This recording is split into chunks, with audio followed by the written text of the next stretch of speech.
I wonder how many of us remember the name Jim Braddock. Let me tell you a little bit about a guy named Jim Braddock. Jim Braddock was an amateur boxer, and he was pretty good.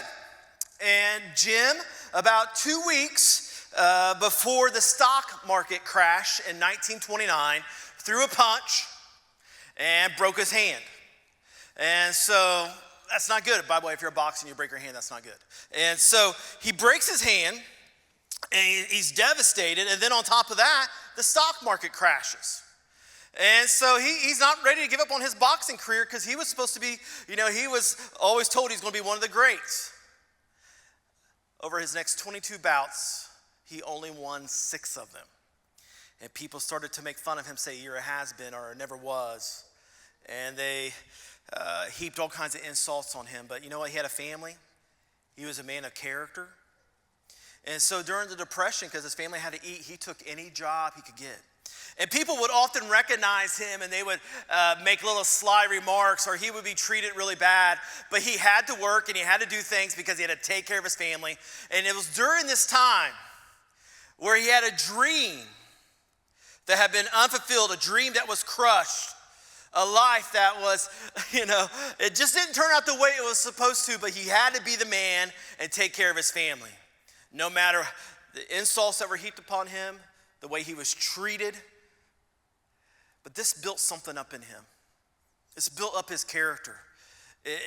It created a strength in him that he did not have beforehand. And matter of fact, he started to understand something that I think that a lot of us understand today.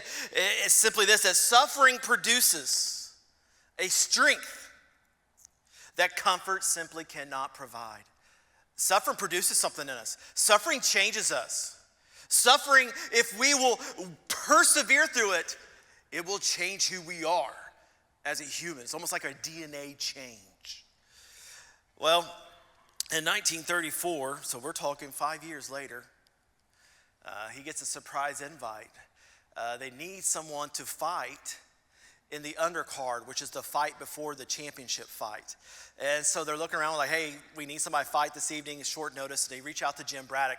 He literally goes from the docks and no training or nothing like that. But in the 3rd round, he knocked out a guy named John Griffin, who ended up being, by the way, a Hall of Fame boxer. He knocks him out in the 3rd round, and it's a huge upset, and it makes a tremendous amount of news because people are like, who is this guy? Who is this guy? And all of a sudden, it put him back on the circuit. But here's what was interesting. He had to go back and fight people that had knocked him out a couple years ago. And he just started going through these guys and just taking care of them. And finally, he got a big shot. Madison Square Garden against the reigning heavyweight champion of the world, Max Baer. And so he's a 10-1 underdog.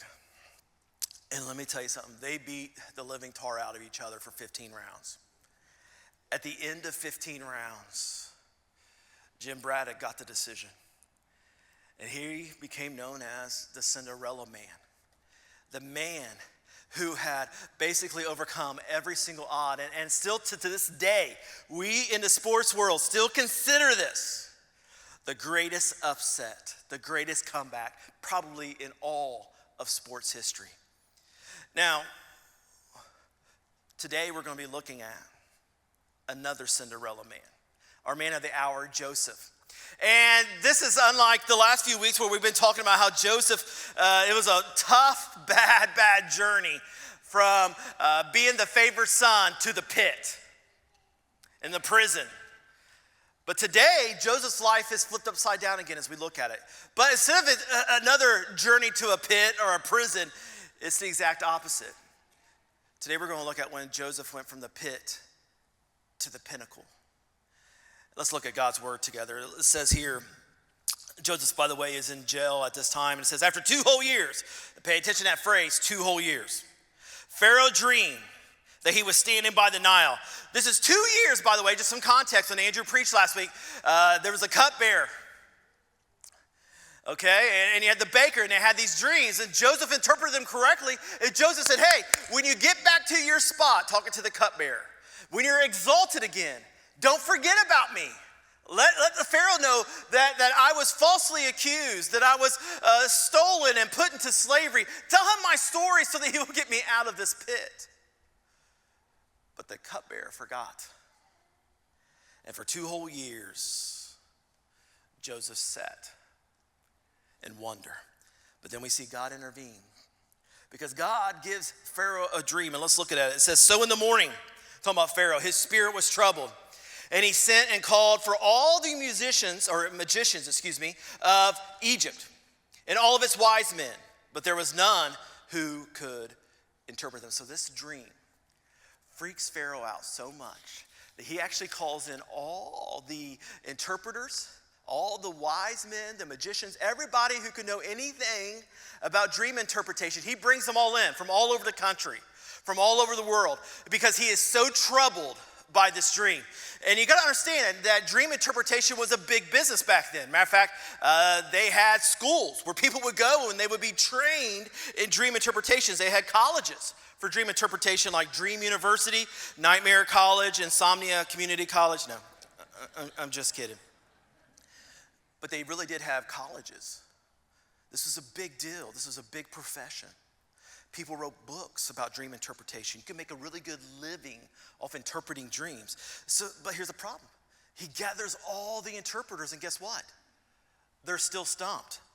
It says, then, after everybody was stumped, it says, then the chief cupbearer said to Pharaoh, a young Hebrew, a servant of the captain of the guard, when we told him, he interpreted our dreams for us. So finally, after all these years, after this huge journey, finally Joseph is remembered. And after one ill attempt after another, the king's right-hand man says, all right, I do know a guy.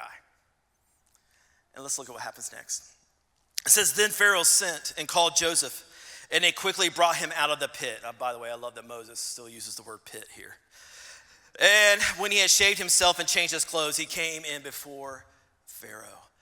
Now, think about this. For 13 years, Joseph has experienced one pit after another. But notice something here. Before he can go and talk to Pharaoh, they clean him up. They shave his head, they shave his beard, they change his clothes. Why?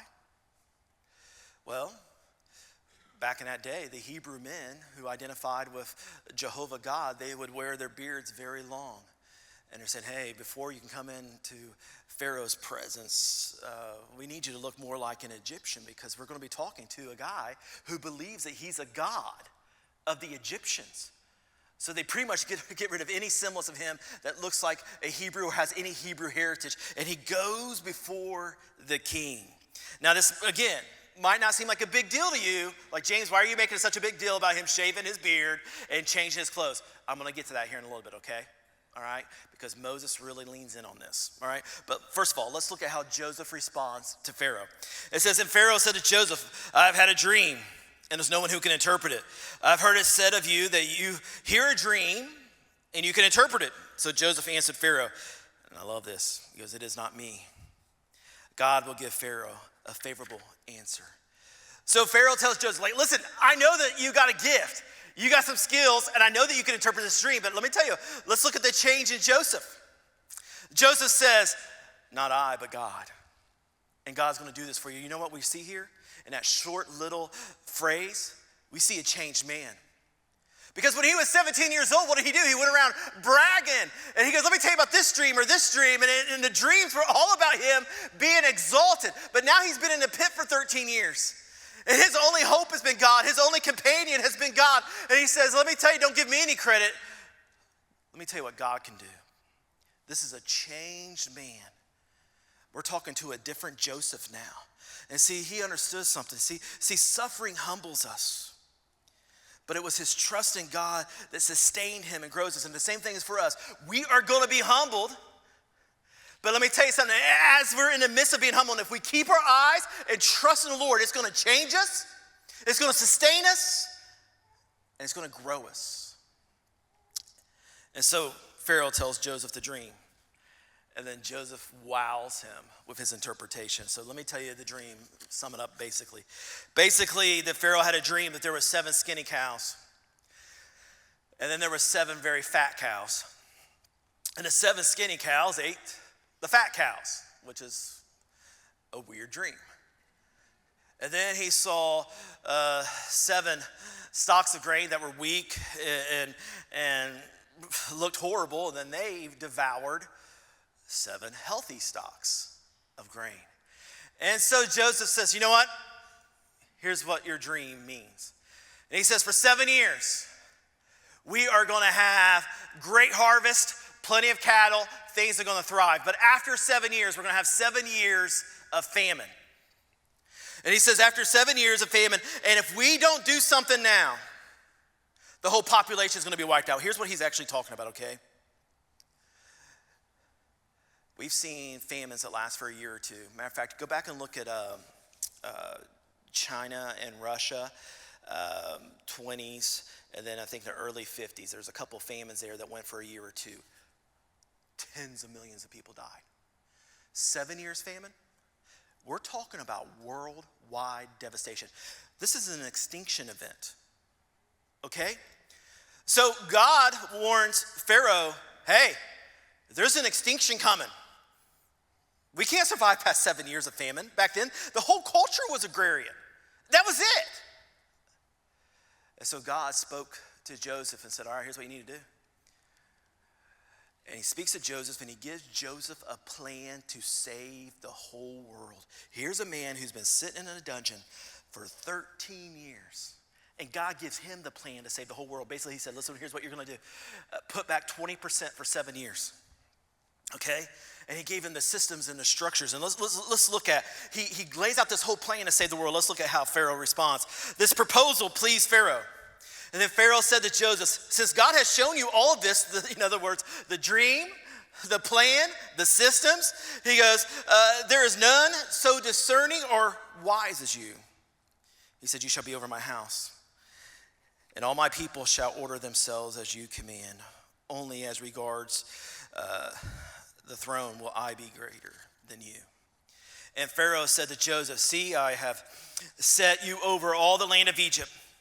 And then Pharaoh took his signet ring from his hand and put it on Joseph's hand and clothed him in garments of fine linen and put a gold chain around his neck. And he made him ride in his second chariot. And they called out before him, bow the knee. Thus he was set over all of the land of Egypt. Finally, we see Joseph's redemption. Let's look at this next screen here, and I just want to remind us of his journey. First, he went from the prized son. Okay? He went to the one who was chosen son, the one that was a supervisor, and then his brothers got jealous and they threw him into the pit. And then he goes from the pit to Potiphar's house. And while he's there, he's exalted by God because he's a faithful worker, but Potiphar's wife lies on him. And so the next thing you know, now he's in a prison. And after all these years in prison, he finally gets a chance to get out, but these guys forget him. And so he goes from the prison to this encounter with Pharaoh. And this encounter with Pharaoh leads him to a pinnacle moment in his life. Now, can I just be honest theologically here for a moment? Like, this is stuff that people don't like to think about. But let me tell you something. If this story ended like how I'm going to share it, I think God would have been okay with it. Okay? Matter of fact, I rewrote the passage. Is it okay? Is that okay? I'm going to tell you again, God would have had no problem finishing this story like this. All right, here it goes. The proposal pleased Pharaoh and all of his servants. So here's what I wrote. So Pharaoh thanked Joseph and increased his rations. Joseph returned to prison, and God continued to walk with Joseph. Joseph lived out his years full of integrity and never blamed God for the injustices in his life. Meanwhile, back in Canaan, you know how devastated we would be if that was the ending? Why? Because for some reason, when it comes to life and when we think about our life and we think about how God works with people, we want this fairy tale ending. We want a Disney ending. We want Joseph leaving out in a chariot with a beautiful, beautiful Egyptian wife. And we want, like a Disney scene where all these animals come around and they sing and they talk. That's what we want. We want these fairy tale endings. But here's what I'm going to ask you to do today. I'm going to ask you to take off your Hollywood lens And I want to look at this story in a different way today. I'm sure all of you have heard the phrase, the flip side of the coin. They've been talking about whether or not they're going to keep certain coins or get rid of them because they don't see how they're really valuable in America anymore. But even if we were to get rid of all of our coins, I believe that this phrase would stay in our vernacular, the flip side of the coin. What does the flip side of the coin mean? Is saying like, well, here's another way to look at it. Let's look at this another way. And here's what I'm going to do today. We're going to look at the story of Joseph, but we're going to look at the flip side of the coin for the rest of the time today. Now, for some of you, you're going to walk out and you're going to go, James, I never thought about that. Wow, thank you so much for just showing me a different way to look at the life of Joseph. Some of you are going to be like, you completely ruined this story for me. Because this is not how my Sunday school teachers taught me when we had flannel graphs and all that other stuff. So here's what we're going to do. We're going to look at the flip side of the coin. And ready, here's my big statement right now. For the rest of our time today, here's my big statement. I don't believe that Joseph saw this moment as his big payoff in life. There, I said it. I don't think Joseph saw this as his big turnaround moment in his life. And here's, by the way, Moses didn't want any of his readers, particularly the Hebrew readers, to see this moment as a big payoff. As they went to Saturday school, because they went to church on Saturday when we do go on Sunday, so we have Sunday school. But at Saturday school, back in the day, if the Hebrew children, they would not have wanted them to see this as a big payoff. Now, it's a big moment, sure. But let me tell you, Joseph, if we put ourselves in his shoes, we would understand that he saw this as a continuation of his captivity, not a moment that brings the big payoff. He would have seen this as an extension of his captivity. And by the way, let me take you through some evidence of the flip side of the coin, okay? So here's what I'm going to do for the next few moments. I'm going to take us through almost like a court case, okay? I'm going to give you exhibits, okay? And so here's what we're going to do. We're going to look at exhibit 1, okay? Joseph's new name and his new wife. It says, verse 45, and Pharaoh called Joseph's name Zaphenath-Paneah, and he gave him in marriage to a woman named Asenath. And she was the daughter of Potiphar, who was a priest of On. So first of all, this new beginning, this new chapter in this ugly life, we see that first of all, his name is changed to Zaphenath-Paneah. Now, it's a cool name. It's a very, very cool name. Matter of fact, I remember when I was younger, I used to tell my wife and my mom that when we had our first son, I was going to name our son Zaphenath-Paneah, because Joseph was like my favorite character. Probably why I didn't have a son. But think about this name change. All right, now as you walk back just through the book of Genesis, name changes meant something. Abram went to Abraham. Sarai went to Sarah. Jacob went to Israel. Now, every single time that there was a name change, what did it mean? It meant that there was a change in the relationship with God. A name change meant that they had a change. They're closer to God. They're different. They're a changed person. And God recognizes this new relationship that they have, so God would give them a new name. But this goes in the opposite direction. Matter of fact, the person who renames Joseph is a man who believed that he was a god and would have people worship him. This goes in the exact opposite direction, completely against Joseph's heritage. And see, here's what's going on. This name change, what was it really doing? If his name was changed, what's really going on here? They are masking his Hebrew identity.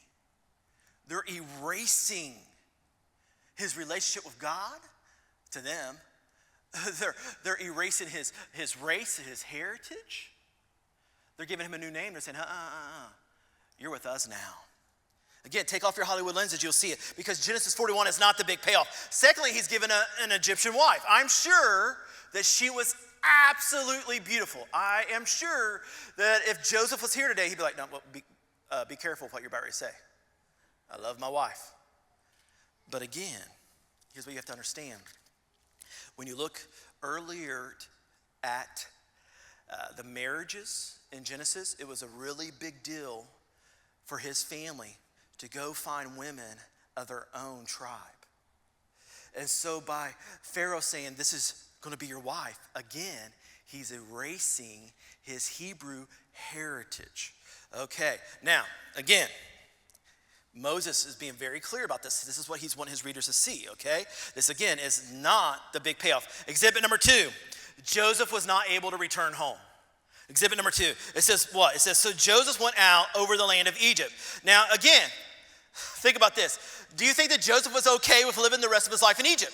He has power. He has money. He has fine linens for clothes. He has a great chariot.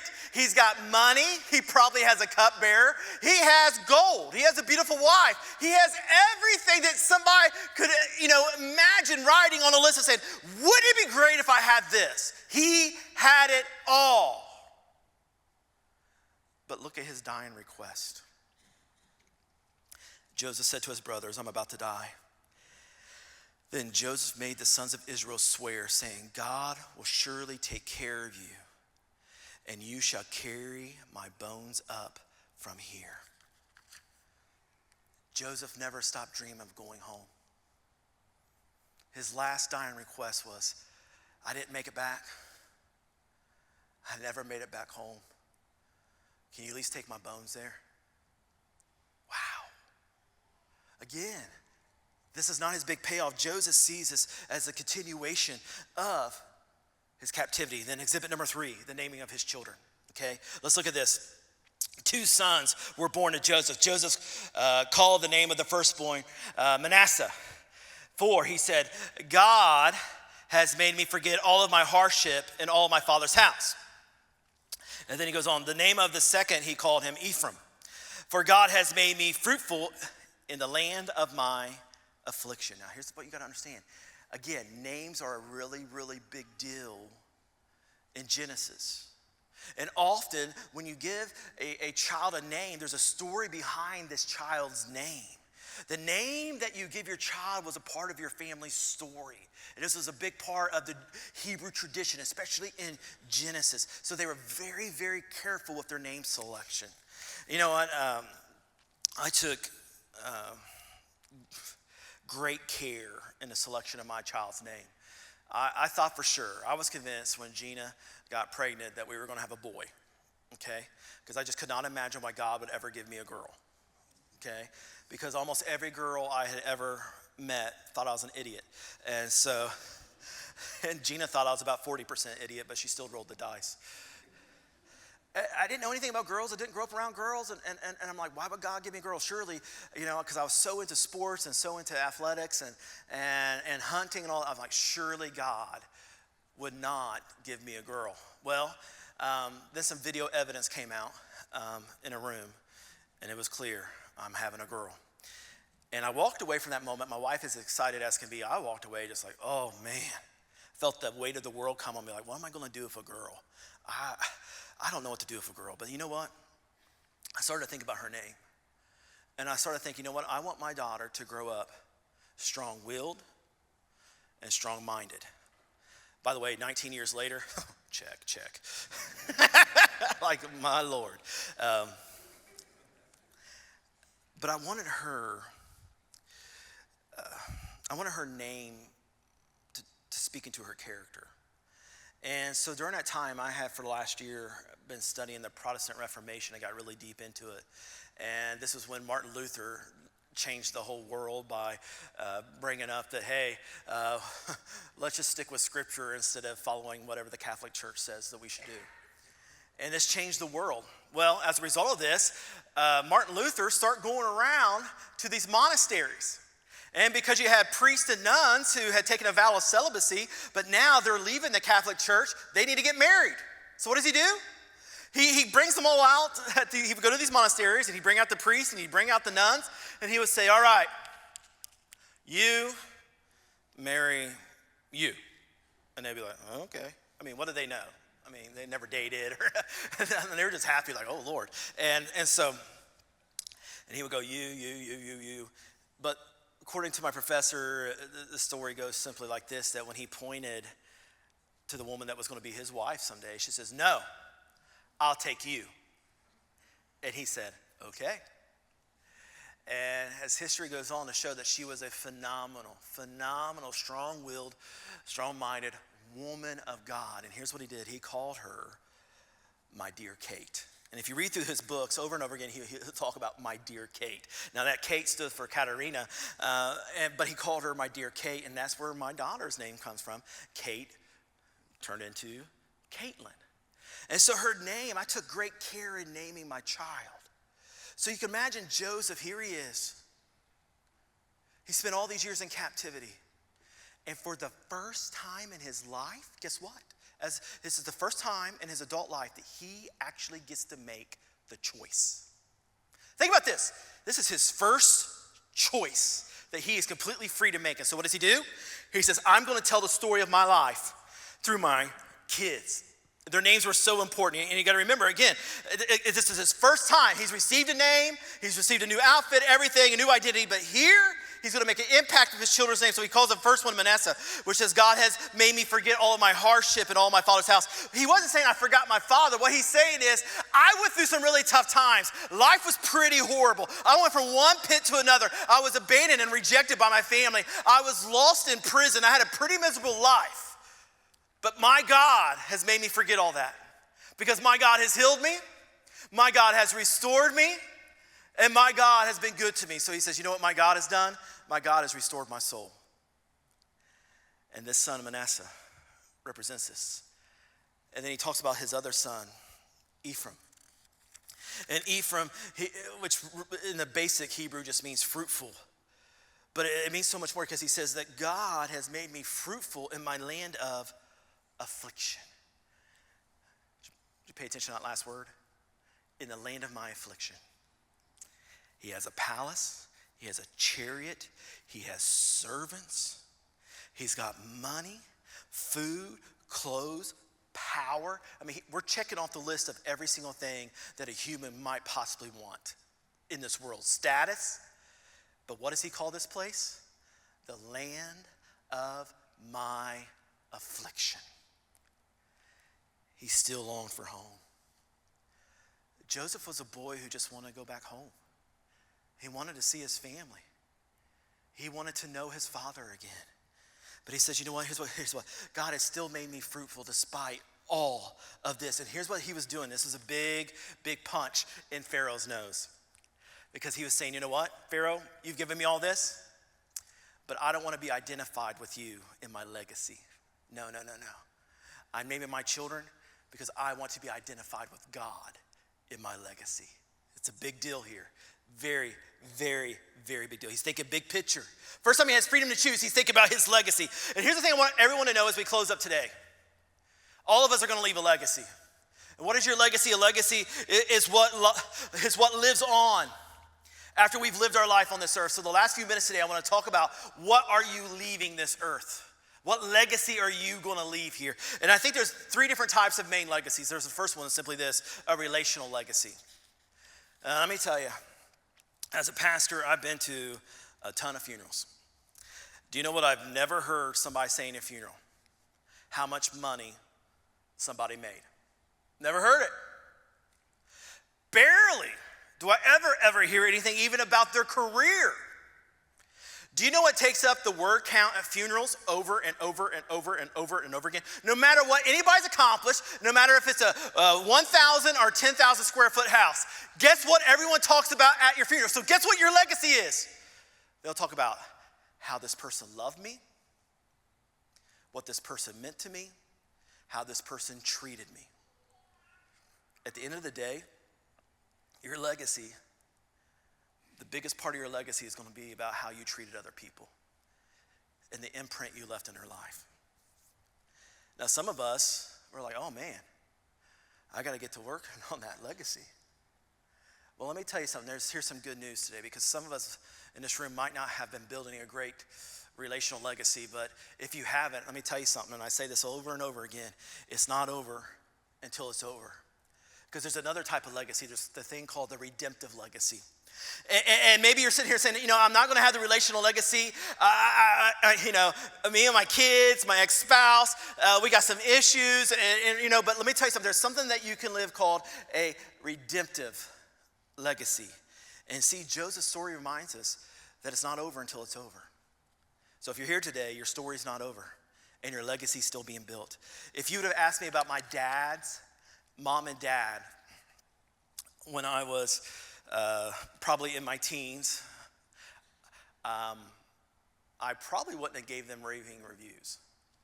My grandmother, my dad's mom, was a very, very, how would you say this in the most nice way? She was an extremely difficult person. Do any of you all know a difficult person? Are they sitting next to you right now? But she was a difficult person. But the last 10 years of her life, something switched in her. And she started to passionately pursue Christ. She changed. She was different. And the way she treated the family was very different. And she was kind, she was loving, she was encouraging. As a matter of fact, I said to my family multiple times, I'm like, that Nanny changes every single year. She's different. She is more like Christ every single year. As a matter of fact, if you got to hang out with Nanny at all those last few years, she would just want to talk about the Bible and Jesus or encourage you. It was like, who is this? You're not the grandma I grew up with. You know what? When she passed away, the thing I love about my family is we don't sugarcoat stuff. And so we're like, well, you know how she was, right? But those last 10 years, she became a pretty remarkable woman. She became someone who became like Christ. And so she has this redemptive history because the whole family can see that even at the end of her life, she was pursuing Christ and it changed those relationships. Her whole 70-some years wasn't awesome, but there's a redemptive legacy. And listen to me today, I'm sharing with you her redemptive legacy. Her story is different because of Jesus. My grandfather, my dad's father, he was a drunk. He left the family. He was a miserable man. I think he was married either 9 or 10 times. He... not a good guy. I can tell you a lot of bad stories about him. But at the very end of his life, he reached out to my dad, and I got to go over with my dad. And I watched him ask my dad for forgiveness. And here was my dad. My dad was in his probably 50s, close to 60 at this point. And it was one of the most beautiful scenes I have ever seen in my life. It was like my dad, just like everything he had wanted since he was 8 years old when his dad left him. It was like he got it all in that moment. And it was one of the most amazing scenes I've ever seen in my life. About a year later, he got cancer and he was about ready to die. And my father and my mother got to lead him to Christ on his deathbed. That's a different story than if he would not have came to Christ, right? The story would just simply be, here's this guy who was a drunk, and he left his family, and he was a pretty lousy human being. What's his story now? Yeah, he's a pretty lousy human being, but man, at the end, he got it right. And our whole family is so much better because of that. My dad is so much of a better man because he had that. So there's a redemptive legacy. So maybe you're here today, and you know what? Those first many decades of your life have not been awesome. Maybe you weren't the greatest at this or that, but it's not over until it's over. There's the last thing that we can leave, and that's called our kingdom legacy. And I believe that this one is the most important. See, your kingdom legacy answers one question. What did you do with Christ in your life? And this is the legacy that brings the biggest impact. Let me go ahead and jump with you to the book of Exodus. What does it say here? The beginning of Exodus, it says, eventually a new king came to power in Egypt who knew nothing about Joseph or what he had done. Joseph knew that he was not going to be remembered, that there was going to be other leaders, and so his legacy was going to be through his children. So that's why he named his children the things that he named his children. But let me help you understand something about Joseph's legacy. See, Joseph was sent away for all these years, and Jacob, his father, had 12 sons. What are they called? The 12 tribes of Israel. If you went to Sunday school, you learned the 12 tribes of Israel. Do you notice that Joseph, one of his sons, is not a tribe? Joseph didn't make it into the tribes. No. He actually made it in twice. Because both of his sons were named a tribe, Manasseh and Ephraim. Joseph was doubly blessed. And when they told the story of those tribes, still to this day, they talk about what God had done through Joseph. And that, my friends, that is his kingdom legacy. I was out to lunch one day with a guy named Topham Borman. Topham Borman's a guy who has done a lot of missionary work in Bangladesh. And I had picked my daughter up. She had been volunteering at VBS that morning. And so I had to bring her to lunch, and I was meeting with another couple in our church. And this other couple in our church, they've been starting a big work in Bangladesh, and they've been going there for sometimes months at a time for years now. And they've spent a tremendous amount of their time and a lot of their resources investing heavily in this work. And we were actually meeting to talk about the Crossings International School, which is a school that we've been working on, but also a school that we're going to continue to build and develop. And what this school is basically a school that is going to teach English, and it's going to be the only place that teaches English language in a region full of Muslims and people who don't speak English. So it's going to be flocked to when it's done. And it's also going to be our way of sharing the gospel of Jesus Christ with the Muslims in that area. And I'm sitting there at that lunch, and I'm taking it all in. I look at my daughter, and I had this thought. Because the couple that I was talking with from our church, they had extremely successful careers. And my thought was simply this: Kaylin doesn't even know what they did for a living. But she knows that they are the people who have given their life to a people group to lead them to Christ. And many years from now, as our church talks about Crossing International School, the people who have given the bulk of their life to this, we will not talk about their careers. We will talk about their kingdom legacy. So maybe you're here today and you're like, you know what, James, I don't feel too great about my kingdom legacy. I don't feel too great about my relational legacy. And well, guess what? You can start your redemptive legacy. If your relational legacy is something you need to take a look at today, because that's something you have time to strengthen, let's do that. But all of us need to be thinking about our kingdom legacy. And so here's what I want to do as we close out today. I want us just to take some time before the Lord.